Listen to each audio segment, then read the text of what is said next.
ایران نے امریکہ کے تازہ حملوں کی شدید مذمت کی ہے۔ ایرانی وزارت خارجہ نے کہا ہے کہ امریکہ کے حالیہ حملوں نے چند ماہ کی تمام سفارتی کوششوں کو بے سود بنا دیا ہے۔ امریکہ نے آبنائے ہرمز میں ایران کے ضروری انتظامات میں کھلی مداخلت کی، جس سے نہ صرف وہاں دوبارہ عدم تحفظ کی صورتحال پیدا ہوئی بلکہ بین الاقوامی تجارتی جہاز رانی میں بھی خلل پڑا۔ ایران نے امریکہ کے تازہ حملوں کی شدید مذمت کی ہے۔ ایرانی وزارت خارجہ نے کہا ہے کہ امریکہ کے حالیہ حملوں نے چند ماہ کی تمام سفارتی کوششوں کو بے سود بنا دیا ہے۔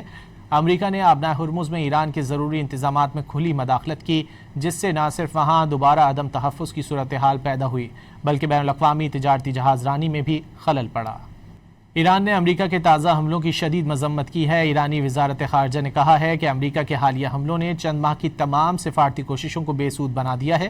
امریکہ نے آبنائے ہرمز میں ایران کے ضروری انتظامات میں کھلی مداخلت کی، جس سے نہ صرف وہاں دوبارہ عدم تحفظ کی صورتحال پیدا ہوئی بلکہ بین الاقوامی تجارتی جہاز رانی میں بھی خلل پڑا۔